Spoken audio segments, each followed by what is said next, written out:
Ariel Helwani at Madison Square Garden in New York City alongside James Vick, who meets Joe Duffy this Saturday night.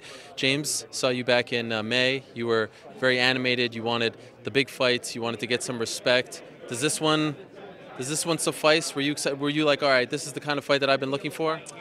He's not ranked. I wanted a ranked opponent. Here's the thing is, people can say, oh, you should fight this guy because he has a name. You should fight. I'm 30 years old. I'm trying to be a world champion. And names help, yeah, for sure. Fighting a named opponent helps, but is it going to move me in the rankings? I don't know. I hope so. I hope a win here puts me in the rankings, but we'll see. It feels like it's been a slow go to like kind of crack that top 10 for you despite all the great performances. Frustrating. Yeah, because these dudes don't want to fight me. They don't want to fight me. I've had a couple of them already turn down fights with me. Who turned down? Evan Dunham, Dustin Poirier. They don't want to fight me. Really? So I've been trolling these guys on social media, on Twitter for months. So I trolled Evan Dunham because I get a text message from Sean Shelby asking if I'll fight him, and then he says, and I said, yeah, absolutely. Then I start trolling him because he won't reply. And then I get a text message from Sean Shelby a few weeks after that talking about Evan Dunham won't fight you, said he's willing to sit out. So, they're willing to sit out. Then he asked me, well, we're going to ask Poirier if he'll fight you. And then a week after that, Poirier takes the fight with Pettis. And I called out Pettis, I called out Gaethje, I called out Average. I was talking all types of shit. And they act like they don't even know who I am. They don't want to acknowledge it. I mean, my UFC record's better than all y'all's. You know exactly who the hell I am. They just don't want to fight.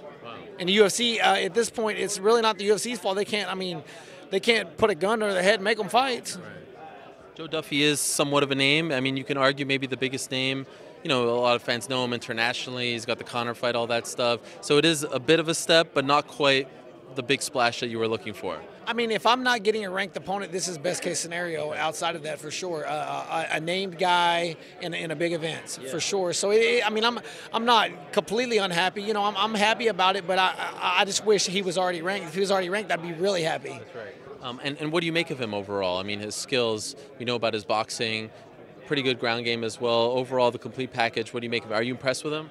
Yeah, he's very well rounded. He has a high skill set. Obviously, he's been training for pretty much his whole life, and very well rounded, good at everything. And I just think that I'm better. I think that I'm better in every position we're going to be in. So I think if I boxed him, I'd win that. If we grappled, I would win that. You know, I just think that I'm better, and I don't think it's going to be an easy fight. You know, I'm not delusional, but I just think that I'm going to win for sure. Are you kind of hoping that Conor comes back and defends that title so that things can kind of move back to normal and there's, like some of the other divisions kind of flow? Like 170 seems like it sort of flows, the top contender, but 155 is kind of stalled for quite some time. Are you hoping that things kind of go back to normal so that it affects the guys like you are trying to get that shot as well?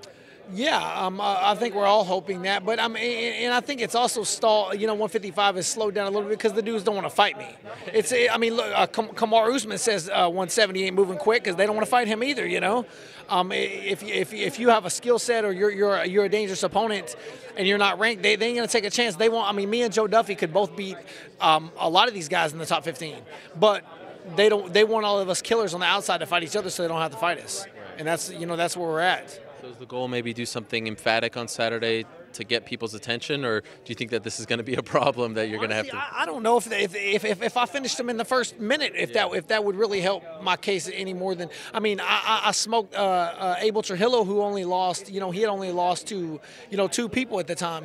Tony Ferguson and Khabib, the number 2 contender. I didn't get really anything anything off of that. And I highlight reel the dude last fight in my home city. I got a little bit more publicity and stuff, but as a whole, it's not. I want to be moved up in the rankings. I want to be a world champion. My goal is to be a world champion. All right. Well, next up is Joe Duffy. Wish you the best. You're making noise. We're paying attention to it. Hopefully you get that big fight after this one. I appreciate it. Thank you, man. Thank you, James. Appreciate it.